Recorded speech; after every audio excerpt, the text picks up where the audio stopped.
찬양을 할 때는 언제나 잘한다, 못한다 이런 것으로 평가를 하면 안 돼요. 그건 하나님 앞에 잘못된 찬양을 하고 있는 거예요. 나도 저 뜻을, 그래서 앞에 가사를 보여주는 거예요. 그러니까 뜻을 생각하면서 나도 하나님께 함께 찬양하고 있다, 이런 마음으로 찬양하면 될 줄로 믿습니다. 자, 우리 오직 하나님만 영광 받으시기 원합니다. 자, 옆 사람과 한번 인사하도록 하겠습니다. 전도하면 형통합니다. 예. 아까 이야기한 것처럼 백두산 하시기를 바랍니다. 이렇게 100세까지 그냥 백두산 하세요. 100세까지 두 발로 산에 올라가도록. 옛날엔 9988234 그랬는데 바꿨습니다. 또 한 번 더 우리 뭘 하느냐, 우리 교회는 참 좋은 교회입니다. 이렇게 참을 길게 해야 돼. 시작. 우리 교회는 참 좋은 교회입니다.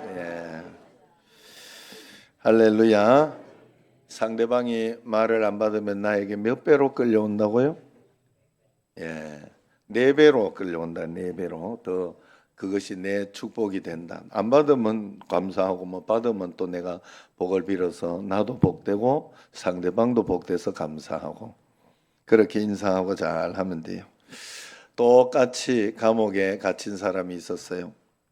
한 사람은 감옥에서 막 더러운 먼지를 털어내면서 늘 불평하기 일쑤입니다. 불평을 하면서 내가 너무 힘들다, 어렵다 그러면서 이야기를 합니다. 그런데 한 사람은 그 어려운 환경 속에서도 저 하늘을 바라보면서 밤하늘의 별을 세면서 꿈을 세웠다고 합니다. 꿈을 꾸었다고 합니다. 똑같이 사막을 여행하다가 물이 반컵쯤 남았는데 어떤 사람은 그 물을 보면서 반컵밖에 안 남았다 하며 걱정하며 두려워하며 그러며 길을 갖는 사람이 있는가 하면, 어떤 사람은 그 반컵 남은 걸 아직 반이나 남았다 하면서 그 반컵을 잘 나누어 먹어가면서 사막의 길을 걸었다 하는 이야기가 있습니다. 이 시간 우리가 나란히 앉아 있지만은 어떤 사람은 내게 일어나는 불행과 염려거리를 가지고 걱정과 두려움을 가지고 살아갈 수도 있고, 또 어떤 사람은 그 모든 것이 있음에도 불구하고 하나님을 향한 믿음 그리고 기쁨으로 주님 앞에 이렇게 담대하게 살아갈 수도 있을 것입니다. 믿는 우리는 우리의 삶에 먼지를 헤아리는 사람이 아니라 밤하늘의 별을 헤아리며 살아가는 사람들인 줄로 믿습니다. 미국의 시인 에머슨은 이런 이야기를 했어요. 나는 다소 곧 입 다문 그 종달새 앞에서 아름다운 종달새의 노래소리를 듣는다. 종달새가 지금 입을 다무고 있지만 이 종달새가 언젠가 아름다운 소리로 노래하는 그 소리가 내게는 들린다 하고 상상하고 그러면서 이렇게 이야기를 한 것입니다. 미국의 진보 역사가 찰스 베어드는 또한 이런 말을 했어요. 꽃이 꿀벌에게 꿀을 빼앗기는 그 순간에도 빼앗기고 있는 것 같던데 하나님은 수정의 신비를 주신다. 또 밤이 어두울수록 어두워서 끝난 것 같이 칠흑 같은 어떤 그런 것 속에 아무것도 할 수 없는 것 같았지만 그때 하나님은 별을 더 반짝반짝 빛나게 해주신다 그랬어요. 하나님이 돌리시는 역사의 맷돌은 비록 천천히 돌아가지만 정확하게 돌아간다. 역사는 절망의 시대에 희망을 만들어가는 사람들에게 복을 준다 이야기를 했습니다. 나는 역사를 연구하며 이 소중한 진리를 깨달았다. 그렇게 이야기를 했습니다. 여러분, 지팡이는 험한 길을 갈 때 필요한 것이고 밧줄은 험한 산을 오를 때 필요한 것인 것처럼 이 땅의 빛은 어두운 땅에 필요한 것이고 희망은 위기의 땅에서 필요한 것입니다. 믿음이라는 것도 마찬가지입니다. 어둠 속에서 믿음이 있는 사람, 신앙인은 어둠 속에서 빛을 보는 사람이요, 신앙인은 파괴 속에서 건설을 보는 사람입니다. 그래서 신앙인이라면 부정의 땅에서 긍정을 보는 사람이며 신앙인은 절망의 세상에서 희망을 만들어가는 그런 사람일 것입니다. 여러분, 우리는 믿으려고 온 사람이고 믿고 있는 사람입니다. 누구를 믿느냐? 예수님을 믿는 사람들이에요. 예수님을 믿는 그런 믿음이 생기려고 하면 어려운 문제가 없으면 믿음은 어디에서도 증명할 길이 없어요. 믿음이 필요가 없어요. 어려운 일도 없고 힘든 일도 없고 답답한 일도 없으면 믿음이 필요가 없어요. 여러분, 우리가 예수님을 믿는 믿음이 필요한 것은 우리에게 고난이 있다는 사실이고 어려운 일도 있다는 사실입니다. 그렇기 때문에 그것을 가지고 하나님 앞에 기도하면서 그 문제를 하나님 앞에 하나하나 해석하고 또 해결하며, 그래서 주님과 동행하는 것이고 주님과 또한 내 삶을 동력하는 거예요. 하나님은 나를 이 땅에 창조하시고 보내주시고 난 뒤에 너 멋대로 너 힘으로만 살아라 그렇게 하신 적이 없습니다. 우리에게 세상을 이길 힘과 능력을 주셨지만 하나님은 동행하기를 원하시고 함께 문제를 풀어가기를 원하시는 거예요. 그렇기 때문에 우리에게 믿음이 필요하다고 이야기합니다. 우리가 믿음을 발휘하려고 하면 어려운 문제가 있어야 돼요. 어려운 문제가 있을 때 우리가 그 믿음을 받기 위하여 기도해야 돼요. 기도해야 믿음이 생기거든요. 그런데 그 믿음이 생겼다고 끝나는 것도 아니에요. 믿음이 생기면서 하나님이 우리에게 동력하기를 원하시니까 기도를 해서 믿음이 생기면 하나님이 그 믿음 속에 말씀을 주시는 거예요. 지혜를 주시는 거예요. 지혜.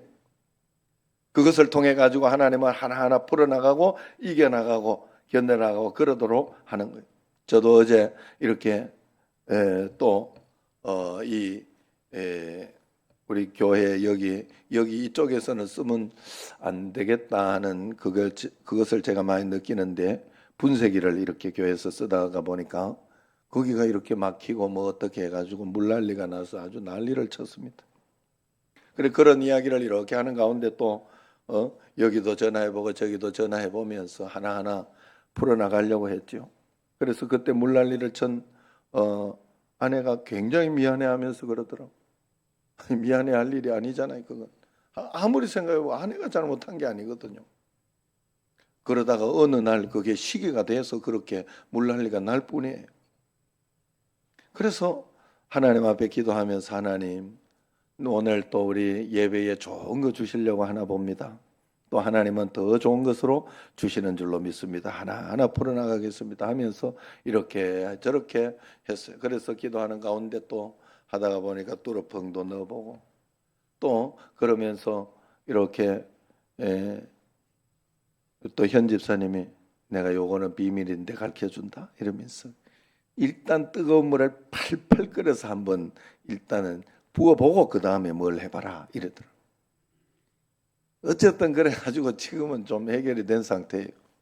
어쨌든 지금은 해결이 된 상태. 아주 어제만 밤 10시까지 아주 애먹었습니다. 그리고 어쨌든 여러분, 우리가 하나님 앞에서 문제가 있을 때 내가 그때 막 욕하고 그때 막 내가 왜 이렇게 안 되냐고, 하나님은 왜 이러냐고 이러면 믿음 하나도 없는 거지. 그걸 내가 증명하는 거지. 맞죠? 그럴 때 내가 참아내면서 하나님은 더 좋은 것을 주십니다 하고 희망을 가지고 바라보고, 희망도 어려움이 없고 절망이 없으면 희망이 필요가 없잖아요. 늘 좋은 일인데 뭔 희망이 필요해? 희망이라는 그 좋은 단어도 어려움을 통해서 드러나고 빛나는 거예요. 어두움이 없으면 별빛이 보이지 않는 거예요. 그 아름다운 별을 우리는 볼 수가 없어요. 그렇기 때문에 우리는 하나님 앞에서 이 모든 상황 속에서 하나님이 나와 함께 계심의 축복이 있으니 우리는 복의 근원 아닙니까? 복의 근원, 복 자체가 우리란 말이에요. 그렇기 때문에 그 하나님과 함께 하나하나 풀어나가는 것, 이것이 바로 우리에게 필요합니다. 그래서 지팡이는 험한 길을 갈 때 필요한 것이고 밧줄은 험한 산을 오를 때 필요하다. 우리에게 믿음이 필요한 것은 이 땅이 고통스럽고 어려운 일들이 있기, 죄로 인하여 저주를 받은 땅이었기 때문에 우리에게 그 믿음이 필요하고 그 믿음으로 매일매일 하나님 나라를 펼쳐나가고 만들어 나가는 것이 우리의 모습입니다. 오늘 성경 본문의 주인공은 엘리야입니다. 세상의 우상 숭배로 극심하게 타락해 갈 때 가장 큰 기적을 일으킨 선지자입니다. 3년 6개월 동안 비가 오지 않던 땅에 손바닥만하게 떠오른 구름 속에서 장대비를 보고 소낙비를 보고 예언했던 사람이 엘리야죠. 엘리야는 메마늘 하늘에서 소낙비 구름을 보았어요. 하나님이 비를 약속하셨기 때문에 그런 것입니다.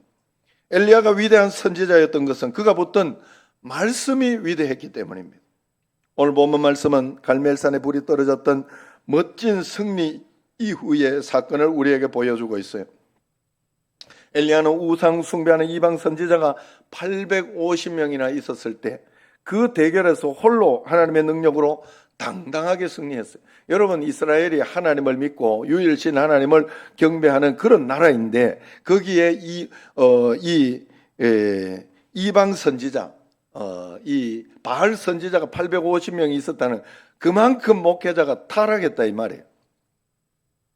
여러분, 하나님을 믿으면서 목회자가 종교 생활을 할 때가 굉장히 많습니다. 그래서 여러분도 저를 평가하거나 저를 이야기할 때는 다른 것으로 이야기하면 안 돼요. 세상적인 것은 좀 실수하고 잘못할 수 있습니다. 그러나 하나님의 말씀을 지키려고 하느냐, 하나님의 말씀을 따르려고 하는 목회자냐, 그렇지 않느냐, 그것으로 판단해요. 다른 사람의 신앙도 다 이것으로 하나님의 말씀으로 판단해요. 성경에 기록된 말씀으로 판단해야 돼요. 다른 것으로 판단하면 안 되는 것이에요.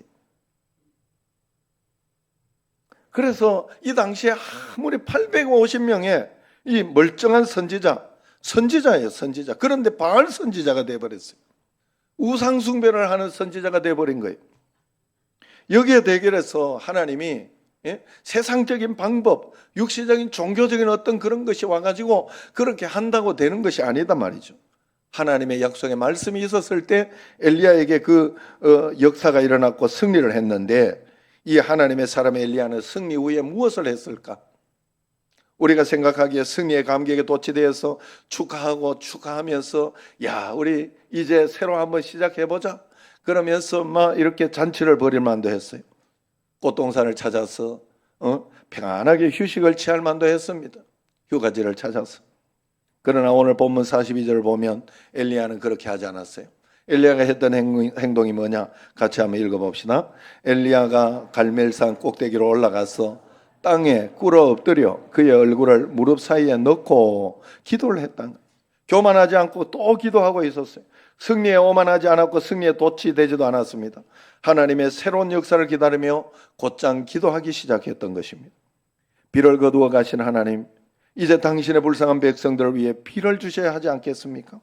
온갖 문제를 가슴에 끌어안고 다시 갈멜산을 향해 터덕터덕 올라가는 그 엘리야의 모습이 십자가를 지고 골고다를 오르는 사명자의 모습이 아니겠습니까? 그것을 이 땅에 살아가는 성도들의 진실한 모습이 아닐까 생각합니다. 이스라엘의 기근이 시작된 지 3년이 좀 지난 어느 날 하나님은 엘리야에게 내가 비를 지면에 내리리라 약속을 했습니다. 때가 되었다는 거예요. 18장 1절에 나오는 거예요. 그래서 엘리야는 하나님이 약속했으면 구태여 기도하지 않더라도 당연히 이루어질 것 아닌가 하고 그렇게 멈추지 않았습니다. 하나님의 약속은 언제나 기도를 통해 이루어지고 기도의 통로를 통해서 하나님의 기적은 기도의 사람을 통해서 이루어지는 것입니다. 그래서 엘리야는 하나님의 약속을 믿었기 때문에 엎드릴 수 있었어요. 엘리야는 하나님의 보배로운 약속을 붙들고 또 갈멜산으로 올라갔던 것입니다. 엘리야의 눈은 세상 왕 아합에게 맞추어져 있지 않았습니다. 역사를 만들어가는 하나님께 맞추어져 있었던 것입니다. 약속의 말씀이 믿어지지 않고 실패와 절망 속에 눈이 맞추어져 있는 사람은 결코 기도할 수 없습니다. 그러나 하나님의 약속과 희망의 초점이 맞추어져 있는 사람은 오늘도 힘들고 어렵지만 다시 기도할 수 있습니다. 그 소망을 가지고 기도하는 사람이죠. 엘리야의 기도 장면을 신약 성경은 이렇게 기록했어요. 같이 한번 읽어봅시다. 야고보 5장 17절 18 다음 주 암송 말씀이 엘리야는 우리와 성정이 같은 사람이로되 그가 비가 오지 않기를 간절히 기도한 적 3년 6개월 동안 땅에 비가 오지 아니하고 다시 기도하니 하늘이 비를 주고 땅이 열매를 맺었느니라 하십니다. 엘리야가 기적을 일으킨 하나님의 위대한 사람의 된 비결이 뭐냐? 그가 특별한 능력이 있고 또 그가 권능이 있고 이렇게 다른 사람보다 똑똑했고 그랬기 때문이라고 성경은 이야기하지 않습니다. 엘리야는 우리와 성정이 같은 사람에 똑같은 우리처럼 걱정도 하고 두려워도 하고 낙심도 하기도 하고, 그렇지만 엘리야는 끝까지 하나님을 붙드는 사람이었다. 성정이 같은 사람인데 끝까지 하나님을 붙드는 사람이었다 이 말입니다. 그러면서 엘리야가 기도했을 때 비가 오지 아니하고 기도했을 때 또 비가 왔다 이렇게 이야기하는 것을 보면 엘리야가 뭐 힘든데, 본인도 힘들어 죽겠는데 비가 오지 않기를 기도했겠어요? 하나님의 뜻이 그러한 것을 그대로 받아들인 것이죠. 엘리야가 그 뜻을 그대로, 하나님의 뜻이 옳습니다. 하나님의 뜻이 내가 힘들고 어렵지만 지금 기근으로 고통스럽고 힘든데 이것이 하나님의 뜻입니다라고 그것을 위해 계속 기도했다는 것이죠. 하나님을 신뢰하고 의지하면서 이것을 통해서 하나님께서 이 3년 동안에 이 축적되고 축적된 그 바알 선지 850명을 한 방에 해결하기 위해 축적되는 그것을 인정하고 그것을 받아들이며 기도했다는 거예요. 그러는 어느 날 하나님께서 엘리야에게 비를 주겠다 하는 1절에 이 말씀을 탁 주신 거죠. 그러니 엘리야는 그 말씀을 가슴에 탁 받고 붙잡고 그것을 믿었습니다. 그러고 난 뒤에 기도를 했다 하는 말입니다. 그런데 여기 보세요. 언제나 엘리야는 하나님의 약속에 초점을 맞추고 있었죠. 간절한 기도, 그것이 기적을 일으킨 것입니다. 약속의 말씀을 붙들었으면 그때부터 기도하고 가야 됩니다. 기도를 하되 언제까지 해야 되느냐? 내 문제가 나에게 확실히 응답이 될 때까지. 응답이라는 게 그런 거잖아요. 여러분 잘 생각해 보세요. 요거는 여러분 간단하게 잘 생각해 보셔야 돼. 내가 내 기도한 대로 다 응답이 되면 내가 하나님이지. 아니 어떻게 그걸 바래요? 내가 기도한 것을 하나님이 가장 좋은 것으로 응답해 주셔야 그게 되는 거지. 어떻게 내가 원하는 대로 다 되는 게 그게 하나님의 응답이 될 수 있어? 응답은 그렇게 오는 게 아니라 응답은 말 그대로 하나님이 답을 주시는 거예요. 아, 이건 안 돼. 칼을 달라는 아이에게 너 칼 가지고 마음대로 놀아하고 칼을 줄 부모가 어디 있습니까? 아직 안 되면 안 된다고 분명히 이야기를 합니다. 그 확실한 응답이 오기까지 우리는 끝까지 기도해야 된다 이 말이에요. 어떤 것은 더 기다려야 돼. 끝까지 계속 기도해라 하고 하나님이 용기를 주시기도 하고, 어떤 것은 금방 응답을 주시기도 합니다. 어쨌든 엘리야는 3년 동안 비가 오지 않기를 기도하고 3년 동안 이제 기도했다. 이 말은 하나님의 뜻에 합당한 기도를 늘 했다는 거예요. 하나님의 뜻이 그걸 하다면 내가 받겠습니다. 하나님이 정말 원하신다면 이것을 나는 그대로 받겠습니다 하고 주님 앞에 기도했던 그 기도를 하나님이 받으셨다 하는 거예요. 여러분, 우리의 사명은 이 땅에서 하나님과 함께 동행하고 하나님과 함께 연결하는 그 길은 기도밖에 없어요. 하나님 앞에 기도밖에. 기도를 하지 않으면서 어떻게 하나님과 연결될 수 있고 하나님을 알 수 있겠어요? 그렇기 때문에 엘리야는 계속해서 하나님께 기도한 거예요. 여러분, 이 시대가 기적의 시대가 사라진 것이 아닙니다. 기적을 믿을 만한 믿음의 시대가 사라져 간 것뿐입니다. 기적이 사라진 것이 아니라 간절한 기도가 사라진 것을 알아야 돼요.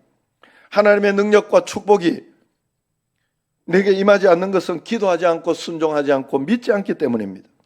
오늘 말씀을 살펴보면 엘리야가 엎드려 기도하자마자 소낙비가 쏟아진 것이 아니에요. 엎드려 간절히 기도한 엘리야는 사원에게 명령을 하죠. 언덕에 올라가서 바다 쪽을 바라보고 와라. 여러분, 우리가 갔을 때 봤는지 모르겠어요. 하여튼 엘리야의 거기 기도 자리가 있습니다. 그리고 엘리야가 바알 선지자와 850대 1로 싸웠던 그 자리에 가면 거기에서 저쪽 바다 쪽이 보이는 거예요. 그래서 설명하는 분이 이야기하죠. 저 엘리야 사환이 봤다는 그것은 저쪽에서 작은 구름 같은 것을 봤다. 이렇게 이야기를. 그 실제로 제가 이렇게 마음속에 다가오더라고요. 여러분, 잘 생각해 보세요. 아무것도 없나이다. 또 기도합니다. 계속 기도합니다. 그래서 응답될 때까지 5, 6번 계속 응답이 없었던 거 아니겠어요? 여러분, 우리가 엘리야가 하나님이 아니기 때문에 그냥 한 방에 쭉 기다렸다가 그냥 한번 가서 봐라 이렇게 하고 응답을 그렇게 받았다 이렇게 할 수 있는데 7번째 가서야 이제 응답을 받았는데 그때 작은 구름 하나를 봤는데 그것이 확신이 된 것이죠. 기도를 그만큼 했기 때문에 그 확신이 있었던 거예요. 거기 이 사환이 말이에요. 저 장대비가 쏟아질 것 같은 구름이 몰려옵니다. 먹구름이 몰려옵니다. 이렇게 이야기하지 않았어요. 날은 밝은데 저쪽에 손바닥만한 구름이 하나 일어나는 것 같습니다. 그렇게 이야기했을 때 그는 문제에 초점을 맞추지 않고 어려움에 초점을 하나님께 눈을 맞춰서 약속의 믿음을 보고 거기에서 그는 큰 비구름을 보았고 천둥과 우레 소리를 보았던 것입니다. 손바닥만한 구름 속에서 장대비를 보았던 엘리야의 믿음을 하나님이 저버리지 않았습니다. 갈멜산 꼭대기에서 무릎 사이에 얼굴을 파묻고 기도하던 그 엘리야의 기도를 하나님이 외면하지 않았습니다. 결국 하나님이 그 기도에 응답을 하셔 말씀대로 하신 것이죠. 오늘 마지막 46절을 보면 엘리야가 소낙비를 맞으며 빗길을 달린다 하는 그 장면이 나와요. 참 재밌는 장면이에요. 아방이 차 타고 같이 내려가자 이야기하지 않았겠어요? 비가 막 오는데. 그런데 엘리야는 그 마차를 타고 내려가지 않았습니다. 거기에서 비를 흠뻑 맞으면서 달려갔다고 이야기합니다. 그러면서 비를 흠뻑 맞으면서 하나님 은혜에 감사하고 감격 하나님 감사합니다. 감사합니다. 막 두 손 들고 갔을 것 같아. 그러면서 이제 주여 하고 막 이렇게 뛰어갔을 것 같습니다. 그래서 얼마나 기쁘고 그랬으면 엘리야 마차보다 빠르게 뛰갔다 하잖아요.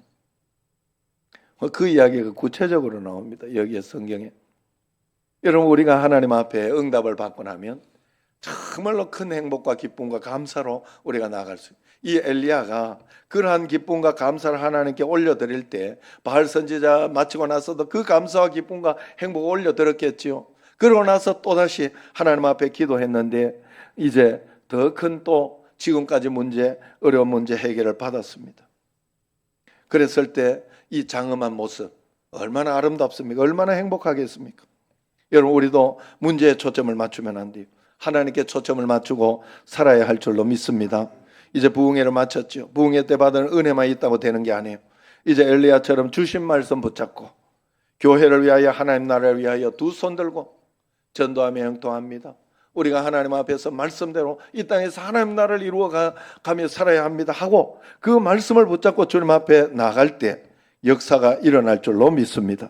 여러분 우리 삶에는 문제가 있을 수도 있고 어떨 때는 문제가 잘 풀릴 수도 있습니다. 그러나 하나님께서 우리에게 약속하신 것은 한 가지가 있습니다. 무거운 내 삶 속에서 약속한 예수님이 너의 그리스도다 하는 것을 약속하셨기 때문에 우리의 모든 문제는 하나님께서 반드시 해결해 주시는 거예요. 그래 모든 문제 해결자 예수님을 우리는 바라보고 믿고 따라가야 됩니다. 그러면서 결론이 여러분들에게 제가 늘 말씀드렸던 결론이 있어요. 우리는 예수님 믿는 사람은 언제나 하나님은 우리로 하여금 이기는 자, 절망도 이기는 자, 고통도 이기는 자. 그러나 그 속에서 하나님께서 언제나 마지막 결론은 가장 좋은 것으로 주시는 하나님이다 하는 것이에요. 여러분 신기한 것은 이 땅에는 문제가 끊임없이 발생한다는 거예요. 여러 번 말씀드렸지만은 그걸 위해서 우리는 그래서 기도하는 거예요. 그래서 기도하는 거예요. 기도하다 보면 그 문제는 기도 가운데 하나님이 해결해 주시고 또 얼마 안 있으면 그 기쁨도 잠시 다시 문제가 또 드러납니다. 내게 발생합니다. 다른 문제가 발생했을 때 어김없이 이런 마음이 듭니다. 이 문제만 해결되면 다 해결되겠다 생각이 되나 또 문제가 있어요. 여기에 쏘으면 안 돼. 우리는 하나님이 나와 함께 계시는 언제나 문제가 문제되지 않고 이겨낼 수 있다. 하나하나 풀어나가 보자. 주님과 함께 해석해 보며 따라가 보자 하면서 나아가는 것. 그래서 어려움이 있는 것이 하나님만을 바라보라는 확실한 하나님의 사인이요. 또 하나님이 살아계시는 확실한 증표입니다. 우리는 그렇게 봐야 됩니다. 그러므로 어떤 어려움이 있어도 어려움을 바라보지 말고 위대한 하나님의 말씀, 하나님을 바라보시기를 바랍니다. 중요한 것은 누구나 이렇게 살고 싶은데 안 된다는 거예요. 왜 안 될까? 엘리야처럼 기도하지 않아서 그래요. 부흥회를 마치고 우리 교회도 비전을 가지고 살아야 되겠다. 비전 선포하며 해야 되겠다 생각을 했어요. 그래서 오늘 당회를 해서 그것을 상의하려고 합니다. 우리도 2030년까지 큰 비전을 가지고 꿈을 꾸면서 선포하고 나갈 때 하나님께서 반이라도 채워주신다. 여러분 정말로 우리는 자신 있게 능력 있게 하나님 앞에서 말씀 가운데로 할 수 있다 하고 주님 말씀 가운데 따라갈 때 하나님이 역사해 주실 줄로 믿습니다. 매일매일 하나님께만 초점을 맞추고 엘리야처럼 꿈을 꾸고 엘리야처럼 기도하고 엘리야처럼 비전을 가져서 하나님 앞에 영광이 되고 이 땅에서 하나님 나라를 살아가는 여러분과 저가 되기를 주의 이름으로 축원합니다. 기도하겠습니다. 하나님 아버지 감사합니다. 엘리야는 큰 일을 이루고 난 뒤에 교만하지 않았습니다. 겸손히 주님 앞에 기도했고 나라를 생각했으며 온 인류를 생각했습니다. 그러면서 그는 더 기도하고 하나님 앞에 무릎 꿇었을 때 하나님께서 더 큰 은혜와 복을 또한 주신 줄로 믿습니다. 하나님은 우리도 매일매일 주님을 바라보며 기도하고 응답받고 기도하고 응답받고 말씀대로 한 걸음 한 걸음 행복하게 살아가는 저희들이 꼭 되게 하여 주옵소서. 예수님 이름으로 감사하며 기도드리옵나이다. 아멘.